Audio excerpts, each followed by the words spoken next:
I was there when it happened, but my sister was the one who was affected the most. It wasn't like we could have predicted it. Our hometown is small, no more than 20,000 people today, and probably even fewer then. We grew up in a very religious home where the Bible was read every night and we went to church twice a week. Even though I was no longer a member of the church, I loved those days. Everyone was kind and loving, and it was like having a big family. Looking back, our home life seems to have been that of a typical Midwestern family. Martina, my sister, and I never lacked for anything. None of us ever felt unloved or unsupported when we needed it.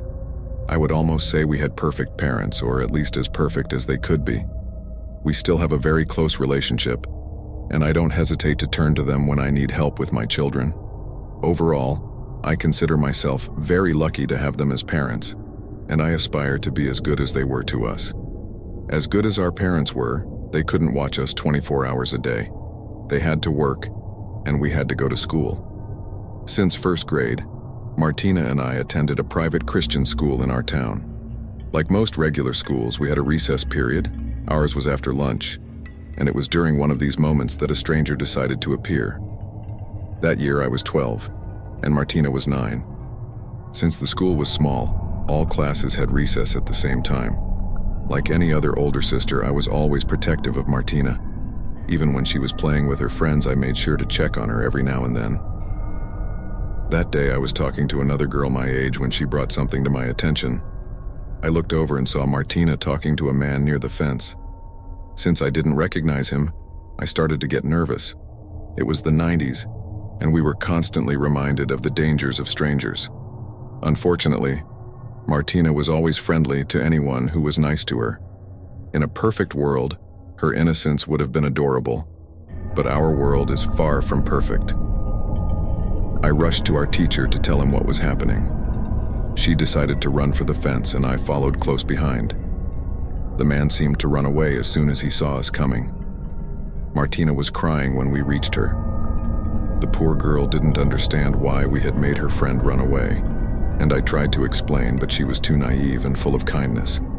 After this incident, I remained faithful to Martina. We ate together at lunchtime, and I stayed close to her during recess. She didn't like her at all, but I didn't care. And for a while, all I thought about was her safety. I was so obsessed with her that I had nightmares about her being kidnapped. It was too much pressure for someone so young, but the fear of losing my sister was driving me crazy. My parents were understandably worried and did everything they could to explain the dangers, but they stopped when they saw Martina on the verge of tears. And now that I'm a parent, I understand why. There's a fine line between teaching your children an important lesson and destroying their innocence. At 12, I already knew the dangers of strangers, even if I didn't yet understand what they were really up to. Just the thought that I might never see my family again was enough to keep me safe. Up until this incident, we always walked to and from school, but after that, we had to take the bus.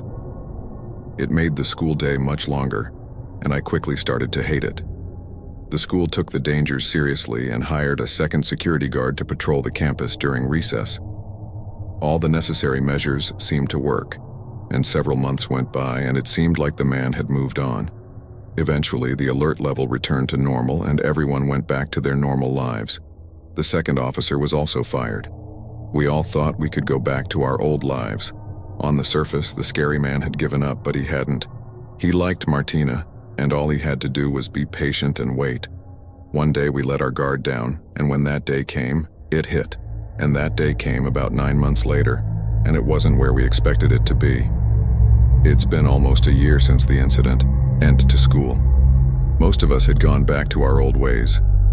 I had started losing sight of Martina during recess, just like the teachers. The only security guard left spent most of his time smoking in his car. It's safe to say that no one was prepared for what was to come. It was a Saturday afternoon, the first really nice and warm weekend of the year. Martina and I were at the park with our mother and some friends. A few minutes earlier, I had pushed Martina on the swing and was now drinking water from the fountain. I imagined she was alone when he caught her. I was alerted by her screams and turned to see the same stranger running away with her in his arms. I immediately ran after this man, frantically yelling at my mother as I ran. She and a few other mothers were right in front of me, chasing him. He looked like he was about to run away, but a few feet from the car he stopped and left Martina. He had this strange, sour look on his face and was stroking his shirt. I remember him going to grab her back, but he noticed my mother approaching. He hesitated for a moment before turning and running back to his car. Amazingly, he left Martina behind.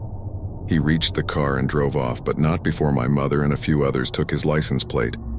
When we finally got to Martina, we saw why that bastard left her. The poor girl was so terrified that she shit herself. I can't imagine the fear she must have felt. Mum picked her up and held her, and we all cried our eyes out, a mixture of relief and absolute heartbreak. The effects of the trauma set in almost immediately. When the police questioned her, Martina was unresponsive. She remained in this state for several months. The once lively and talkative little girl was now almost catatonic. No matter who spoke to her, she didn't respond. A distant, blank look remained on her face. Mom became inconsolable and I didn't know what to do.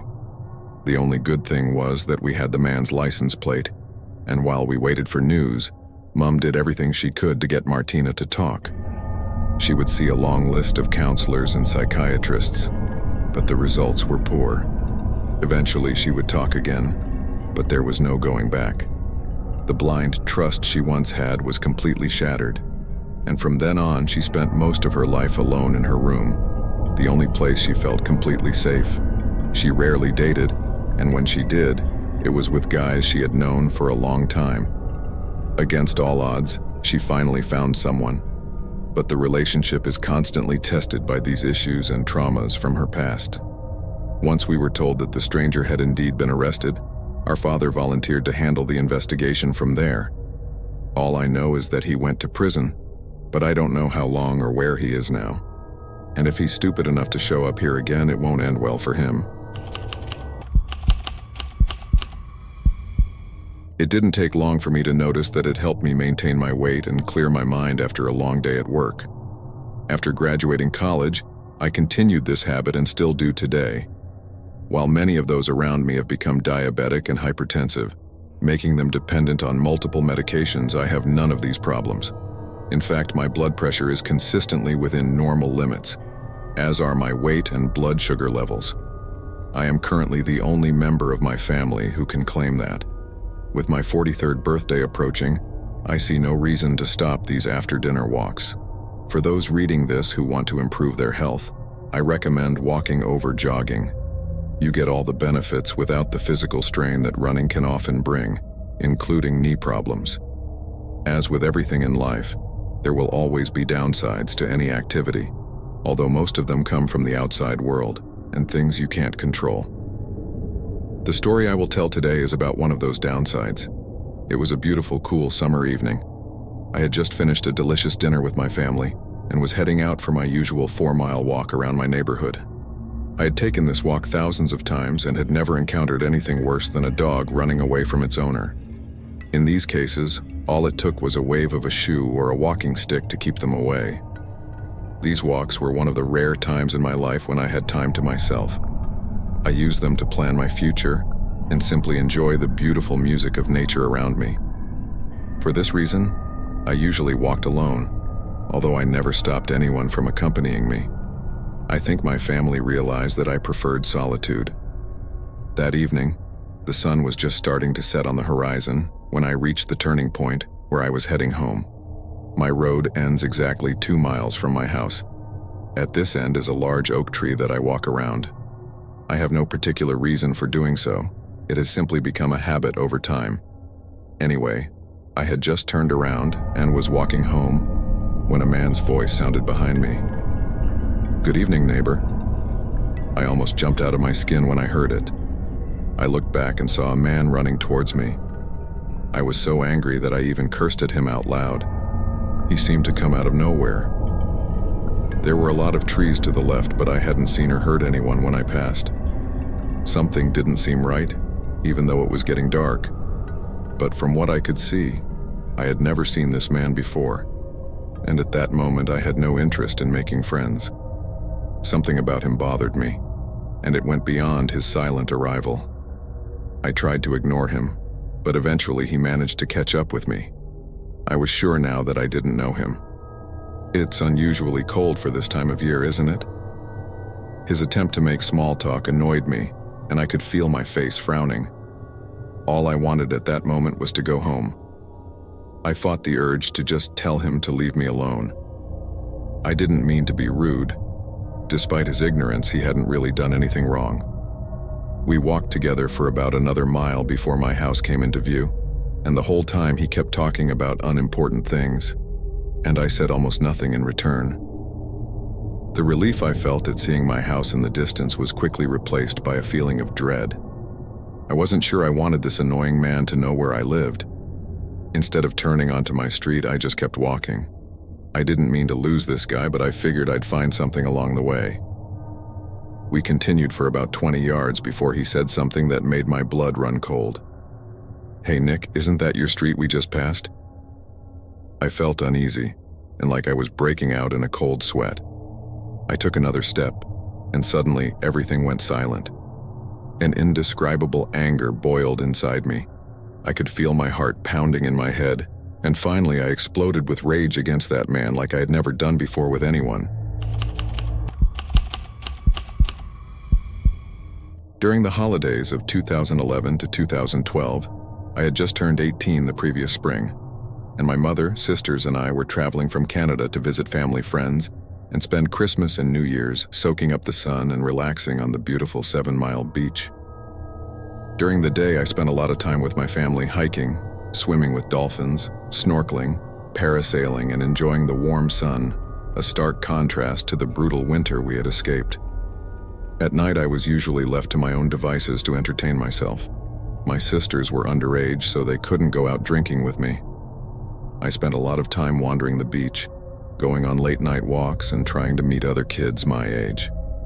It actually worked out pretty well, and I met some nice people. I went out with a brother and sister from Toronto and met a 30-year-old woman who had walked out of her work party and thought I was much older than my 18 years. I had a kind of false confidence where on the outside I presented myself as someone who seemed to know exactly what he wanted, who was good at talking to girls, who was brave and even arrogant. But on the inside, I absolutely couldn't stand it. I was shy and nervous and had to really force myself to talk to strangers.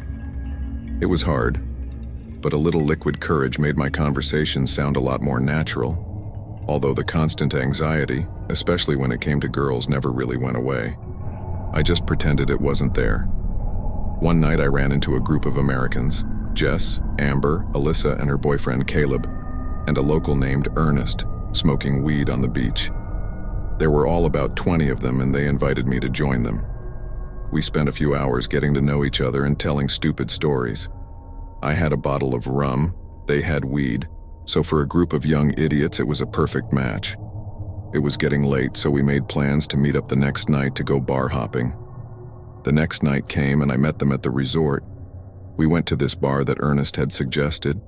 It was a sports bar with beer pong tables, a pool table, and other games like buck hunter and pinball. The bar was attached to a nightclub that had a dubstep event on Friday night that we planned to check out after a few drinks. We started drinking at the sports bar and I met a lot of cool people, including a girl from my hometown who went to school right down the street from me. It was really cool, and I don't remember ever having so much fun at a bar in my entire life at that point.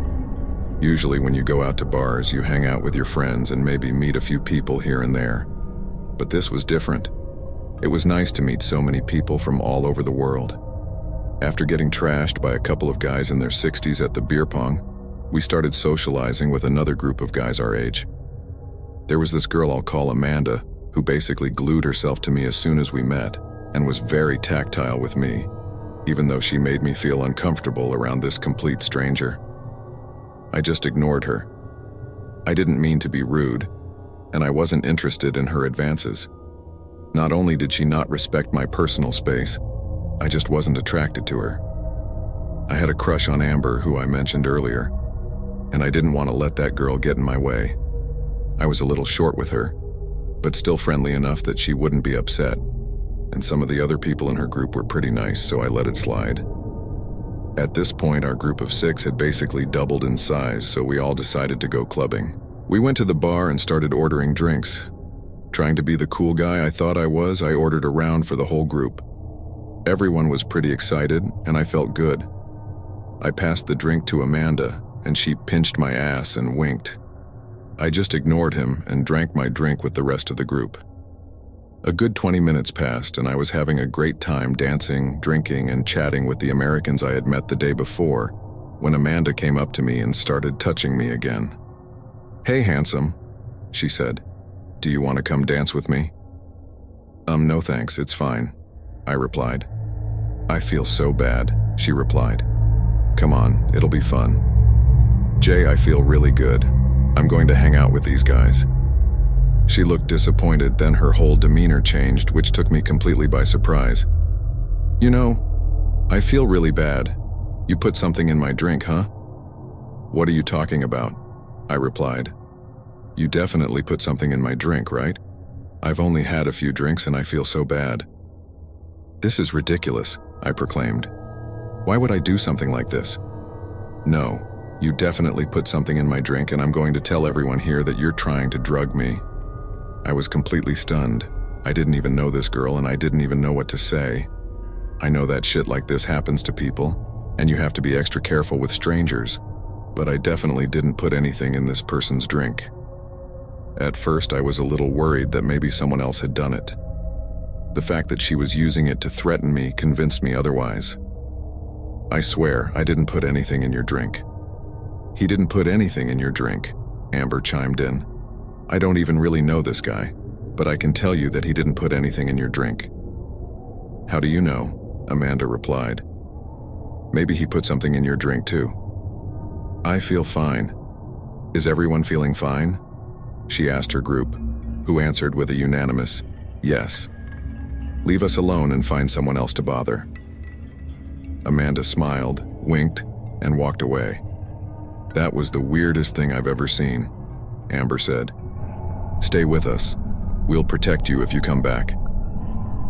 I spent the rest of the night feeling incredibly anxious, taking in my surroundings. She was there with her friends, and I could sometimes see her staring at me, which made it hard to enjoy the rest of the night. When the bar closed, I went outside to smoke a cigarette and wait for the others, when Amanda came back to me. "Hey, I'm sorry I accused you of putting something in my drink. Do you want to come to the beach with me? We could have some alone time and I could apologize to you." Alarm bells went off in my head. What was she trying to do? She had accused me of drugging her, and now she was asking me to be alone with her. Was this a sadistic way of flirting with me? "No way," I said in my firmest voice. "This is crazy. Leave me alone." I didn't even give him time to respond. I put out my half-smoked cigarette and went back to the bar to find the others and tell them what just happened. They were near the exit of the bar with the people from her group, and I asked them what her problem was, telling them what just happened. Turns out she wasn't their friend. They had met her that night at the sports bar before we got there, and one of the guys said she was acting inappropriately around him too, and when he told her he wasn't interested, she got really weird and kept asking him to be alone with her. When we left the bar, she was nowhere to be found, and I didn't see her again for the rest of the trip. I have no idea what her goal or end goal was, and part of me thinks she was just a weird girl who was trying to flirt and was absolutely terrible. But there's another part of me that thinks she had other intentions that could have been more sinister. I don't know if it was a coincidence or not, but then Ernest disappeared too, and I never saw him again. So maybe they were working together to rob people. If so, it wasn't very well planned. Either way, it was pretty scary, and I'm thankful I never saw her again. A major hailstorm recently hit my area, causing a lot of damage to people's property. As usual, a swarm of shady roofing and home improvement companies appeared out of nowhere, looking for a cut of those juicy insurance checks. We were lucky, though. While most of my neighbors had all sorts of damage around their properties, we had little to no damage. I think this was largely due to my solar panels in the corner where our cars were parked. Our old car, a 2005 VW Jetta, had a few small dents, but nothing major. I didn't see a single mark on my truck. Compared to my neighbors' cars on the next street, Many were so damaged that they were deemed unsalvageable. I don't see any other reason. As for our roof, it was completely replaced just a few years ago after lengthy negotiations with the insurance company. I refiled a claim and it was finally approved. It was probably 6 months before we purchased the paneling, almost 85% of the roof itself. I doubt the shingles had time to settle in, a process that usually happens in the heat of the summer. We clearly don't need any repairs on my house, but that didn't stop the crappy repairman from constantly harassing us. In the span of a week, I had probably 6 different people and companies come to my door. At first I was polite, just telling them my roof was new and I didn't need their services. Most got the message and left, maybe leaving their cars behind. But a few tried to convince me I was wrong. This kind of behavior pisses me off. When I pointed out that you couldn't damage the roof without damaging the panels, they realized what kind of people they were dealing with, and that put an end to the visits. No one was cheating on me, or at least that's what I thought. Then the man who was supposed to prove me wrong showed up 2 or 3 days after the storm. I had just left, and when I got home I found a business card and a flyer stuck in my patio door. Although the name on the card was unfamiliar, I noticed that it represented my insurance company. I wondered why they would send a representative to talk to me. They must have known I had paid for a roof not too long ago. I briefly considered calling them, but it wasn't worth it. I just told them if he came back. That's when the scammers started showing up. Over the next few days, a steady stream of cowboys and independent contractors knocked on my door. I quickly grew annoyed by the chaos, so when the insurance representative returned the following week, I wasn't as friendly as I should have been. He was understanding though and thanked me for the information. And with that, I assumed everything was taken care of. A few days later, I ran into a neighbor while walking my dog. We talked and he joked that I had changed my mind. At first, I ignored him. This neighbor is not exactly a genius, but my gut told me there was more to it. I asked him to clarify what he meant, and he told me that he had seen a man with a ladder and a notebook around my property and had spoken to him earlier in the day. His description of the man sounded very much like the insurance rep, and it pissed me off, since he knew the situation and had no business being there, especially when I was at work. I stopped walking and headed home. He owed me an explanation, and I wanted it now. I called the number on the card and was connected to the main operator. When I asked to speak to her, she hesitated for a moment before moving me on. After a short wait, a female voice came back and asked me again who I wanted to speak to. I told her the name of the representative, and she informed me that the man was retired and no longer with the company. I assumed she had misunderstood me, so I wrote down the man's name to make sure she wasn't mistaken, but she was adamant. She had been retired for over a year and couldn't help me anymore, but if I needed assistance, she could help me. None of this made sense. I was starting to get frustrated. Why was someone lying to me? I explained everything that had happened, the card, her unannounced visit, everything. She apologized for any problems I was having, but cursed that she knew for a fact that he hadn't been to my house. I was losing my temper now. It sounded like she was accusing me of lying, and I told her I asked her to take back her comments. I was prepared to cancel my policy if she didn't, and she assured me that wasn't her intention. I could hear the reluctance in her voice and began to sense that something very strange was going on. I persisted. I pushed until she finally gave in and revealed that the cardman couldn't possibly be at my house. Not only had he been retired for almost 2 years, but he had been forced to do so by a terminal illness that had killed him shortly thereafter. Even after hearing all this, I had a hard time accepting it. I foolishly asked for proof, and that's when she raised her voice. He and she were close friends, I assume, and she had attended the funeral. I could hear her sobbing and realized that perhaps I had gone too far. I apologized and explained my level of confusion and concern. After talking a bit more, we concluded that this was a man impersonating an employee, probably to appear more professional. He had probably received cards from the salesman in the past, and now that I had finally calmed down, the situation was clear. He had used the information he had gleaned from a seemingly casual conversation to plan a burglary of my home. I had given him all sorts of information, including my work hours. He was probably burglarizing but was scared of seeing my neighbor. I never thought I would be grateful to someone for being so curious, but apparently in this case it worked out for me. This is all conjecture, of course, with no evidence of a break-in or anything, but it will have to do. Looking back, I feel stupid for trusting a stranger so much. He must have known the card would work on an idiot like me. It also explains why he was so forgiving of my frankness. In light of what happened, I no longer talk to strangers who knock on my door for obvious reasons. I advise anyone reading this, if they are unfortunate enough to have cold weather in their area, to be wary of the people it attracts. I thought I was wise with all the tricks, but they proved me wrong.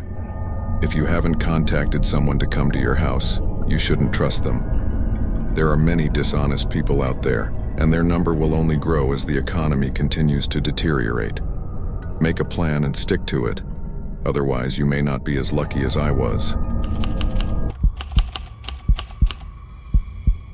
In 2016, my first husband and I decided to separate, and as a result, I found myself homeless. Based on my salary alone, any place I chose would be a major regression. While I searched, I stayed in a cheap motel. This was a huge culture shock in itself and motivated me to find an apartment as soon as possible. Every spare moment I had was spent searching, and my determination soon paid off. Less than 2 weeks passed, and I found an old studio near the center. There was no application or deposit. I simply paid the first and last month's rent and moved in. Since I had little more than clothes, the process didn't take long. The location wasn't ideal, but I figured it couldn't be that bad. The neighborhood had a low crime rate, or so the manager said, and even though he was lying, I was too relieved to care. As you can probably imagine, I hadn't settled in for a week before my car was broken into. Shortly after, the family across the street was robbed while they were out. Crimes such as burglaries became common around the building. It was about 2 months before my turn came. I didn't actually have much to steal, but I couldn't shake the feeling of having been raped. My sleep was constantly interrupted by nightmares of masked armed men, and the lack of rest affected my daily life so much that I almost had several car accidents, if you can believe it. After making a serious mistake at work, I was finally forced to recognize that something had to be done. Once the unit manager agreed to release me from my lease, I immediately began looking for a new place. During this time, the burglaries continued and became so frequent that the police stopped coming to investigate. Having to stay in this place was a real test of my courage and sanity. I was even more motivated than before to look for a new apartment, but when I did find one, I was almost turned away because of the price. Eventually, I realized I would have to pay more if I wanted security, and I agreed. My new complex was more like the one I grew up in. It had a coded fence, and everyone was friendly. I felt so much better after moving in. I must have slept about 13 hours the first night. Things were going so well that I was afraid something bad would happen and ruin everything, but nothing happened and I was finally able to settle in. I hadn't settled in for a month when I met my first neighbor. She and I started chatting at the mailboxes, and before I knew it, I had been invited to a barbecue. Despite some lingering fears I had retained from the old place, I took a chance and accepted the invitation. And I'm glad I did. It was at this event that I met my now husband, Brad. He later told me that he thought I was a snob because I wouldn't talk to him, but he understood after I told him about what I had experienced in my old apartment. It ended well, so I don't blame him. And honestly, I was probably a little arrogant at the time.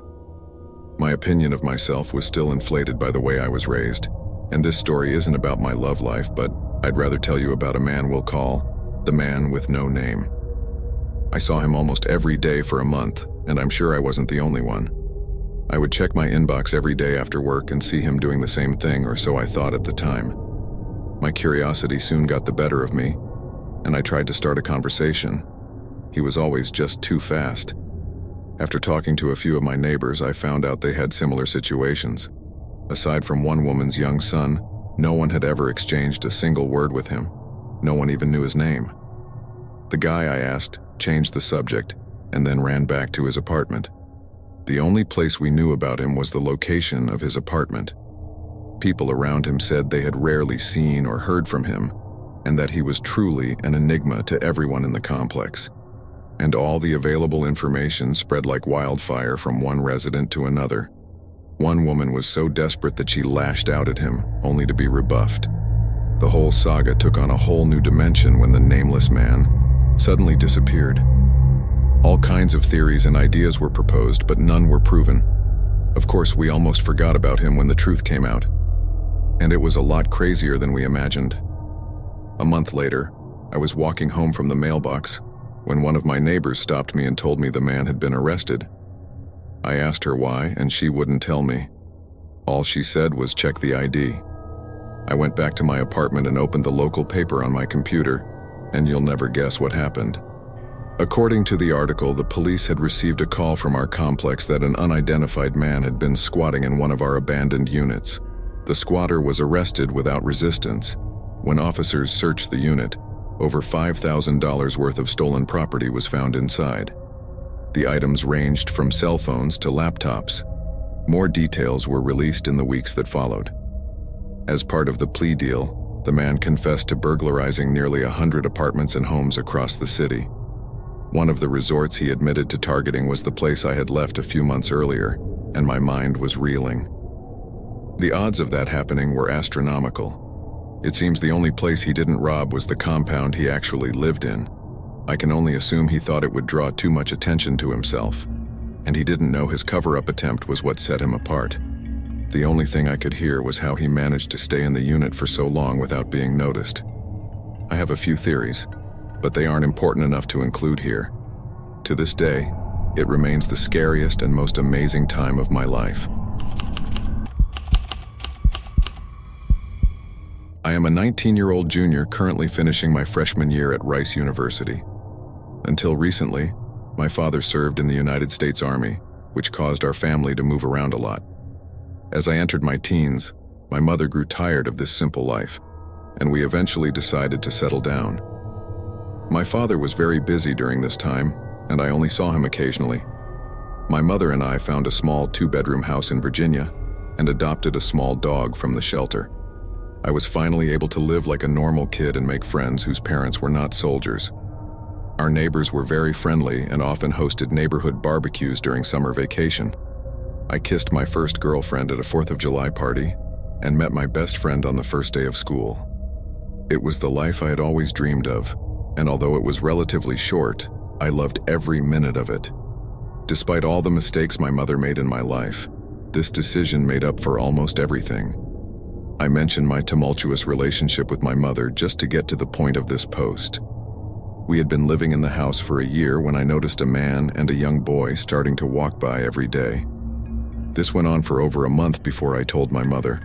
I was honestly just curious if she knew anything about this duo. Instead of saying no, she gave me a long speech about minding my own business. I kept quiet from then on. Even when we saw the two around town, I didn't say anything.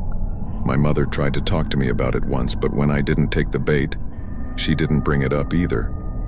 Usually, whenever we saw them, they would be at the same busy intersection, looking like they were asking for money. The man was holding a sign that read, "Disabled veteran, can't work. My son and I need your help. All donations accepted." The man was standing next to a sign while the boy drove from car to car with a can of coffee. I was sad at first, but I soon learned the truth. It was a humid fall evening as my mother and I left Walmart. The parking lot was so full that we had to park in the back of the store. I was helping load bags into the back seat when I noticed the man and the boy running toward a nearly new Dodge pickup truck and getting in. I did a double take to be sure. It seemed strange that they were asking for money but driving a newer car than my family had. I understood that there might be circumstances I wasn't aware of. And there were. But something bothered me. Over time, I would see the two of them around town, but I only saw this truck twice. The second time, the story got scary. This was a few months later, when my mother was working the usual night shift. She told me to stay home and not answer the door for anyone, and like most teenagers, I ignored her and did what I wanted. That evening, I was skating with some friends in front of a bank drive-thru. It was around midnight when a familiar truck pulled up next to us. The man asked us if we wanted to go to a party. Apparently it was the boy's birthday and he wanted some kids his age to come celebrate with him. Everyone refused the offer, even after mentioning that there would be some favors. They suggested one more time before leaving. Thinking about the situation felt strange to me, and I couldn't be the only one who felt it. Only later would I find out how wise our choice had been. 2019 soon became 2020, and as you may remember, crazy things happened. I kept seeing the two men walking down my street and begging at the intersection until one day they simply disappeared. I noticed that they had probably moved away, just like my family had done so many times before. It was a way of life I was very familiar with. Soon the lockdown came and my attention turned to other things. My father soon came home for a while and I spent all my time with him. It was only long after the lockdown was over that the two strangers caught my attention again. I was scrolling through Twitter when I saw a photo of a man linked to a headline. I clicked on the link and got the shock of my life. According to the report, the young man, whose name has been withheld because he is a minor, had gone to the local police station and shared. It's an incredible story. The officers didn't believe him at first, but after some research they were eager to find out more. A few years before they arrived in our town, the adult man, I don't share his name, this or scoundrel deserves to be forgotten, had kidnapped the young man from a St. Louis bus station. Over the course of several months, the man abused the boy until he tired of him. Instead of getting rid of him, he began using him to lure other young men into his trap. The two would travel from town to town, begging during the day and stalking prey at night. The boy estimated that the man raped about 25 to 30 other boys while traveling with him. He was adamant that he never participated in the actual acts. His purpose was only to get the young men into the truck. While many of the young men were released alive, the boy said he was almost certain some were not so lucky. In one case, he said the man had blood on his clothes after abandoning a young man on the highway. When he asked for blood, the man became aggressive, so he did not press his request. However, without having witnessed any of it firsthand, he could not provide any names or locations. This grim lifestyle continued until mid-2020, when the old man actually contracted COVID and died. With nowhere to go, the boy decided to tell his story in the hopes that someone could help him find his family. At the time this story was written, the investigation was still in its early stages, and I don't know how many discoveries have been made since then. If I learn anything new over the summer break, I'll post an update. The article left me in a state of shock for several days after reading it. I had suspected both of them from the start, but realizing how close I had come to being attacked and possibly killed was too much to bear. I briefly considered sharing the story with my mother, but quickly changed my mind, considering her behavior from the beginning and the fact that I had gone out against her will. It didn't seem wise, and as far as I know, she still doesn't know anything about it. It wouldn't be surprising if she had missed something so important. She has always been very self-centered, to the detriment of those around her, and that is all I know for now. There was no information about what happened to the boy, and he would probably be an adult by now. And for all I know, he could have been a classmate at my school, or even yours. It is also possible that he has adopted the habits of his classmates. It is said that most abusers have been abused. There may be a young man roaming the streets tonight looking for his next victim, and if anyone reading this has a teenage son, it may be helpful to share the story with him. It may preserve his innocence and, more importantly, maybe save his life. For as long as I can remember, I wanted to be a nurse. When the time came, my parents paid for me to attend the nursing program at the community college near my home. My senior year of high school was supposed to be a sign of things to come, and despite all my hard work, it just didn't happen. I managed to finish my freshman year, but my grades were so bad that I wasn't allowed to re-enroll for my sophomore year.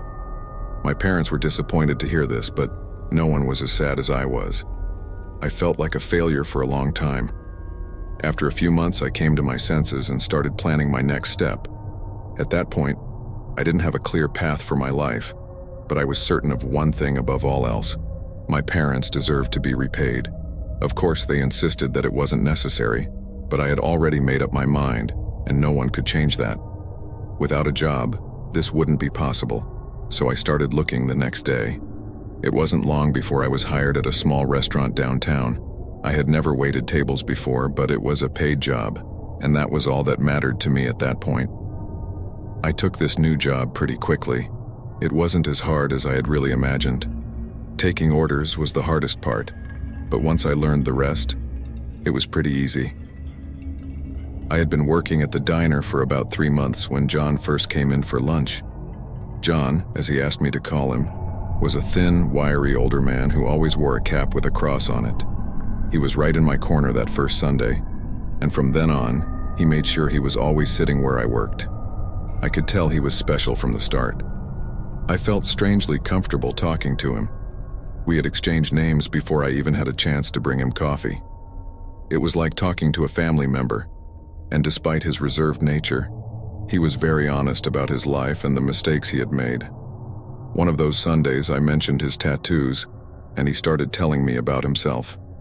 I was shocked when he said he had served 20 years in prison earlier in his life. My perception of what a criminal looks like changed significantly after meeting him. His youth and 20s were chaotic. His alcohol and drug abuse had led to a life of crime. One day he found himself deep in a conspiracy to rob a bank. The robbery went awry and a citizen was injured and had to flee.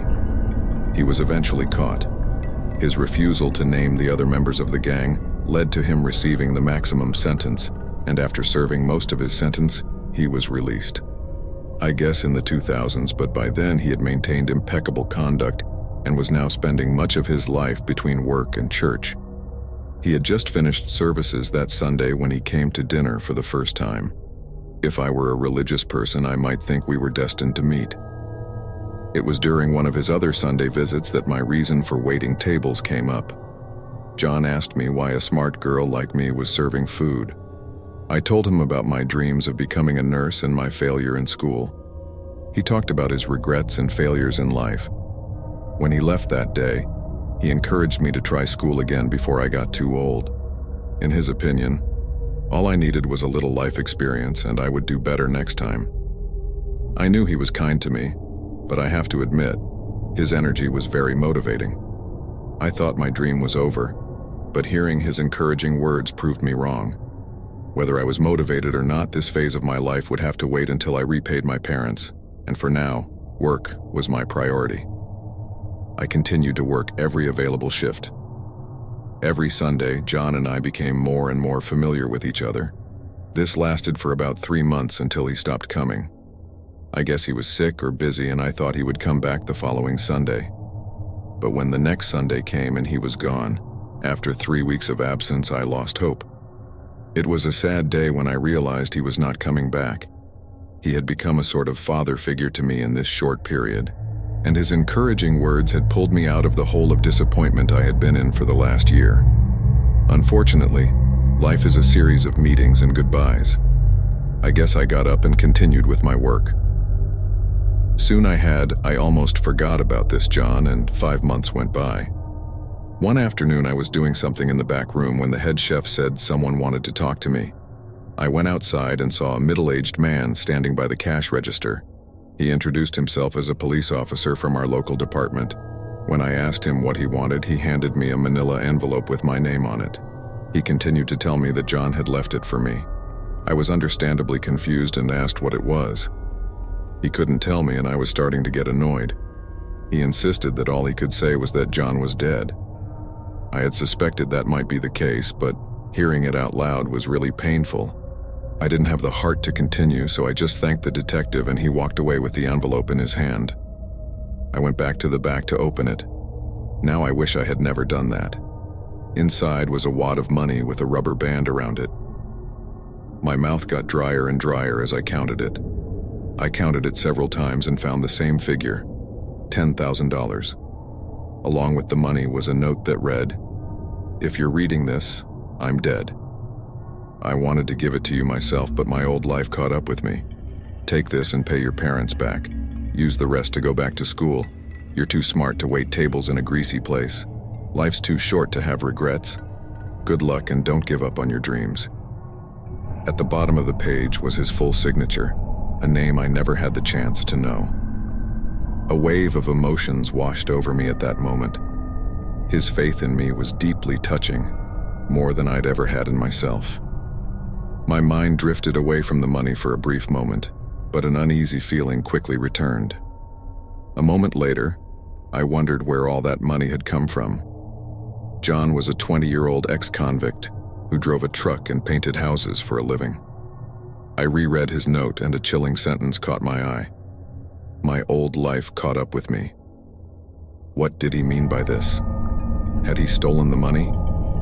My heart started pounding, and I was scared that someone might be after this money and that would lead to me.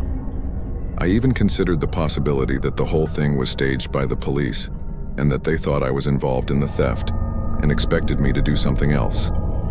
I am not a criminal. I don't know how these things work.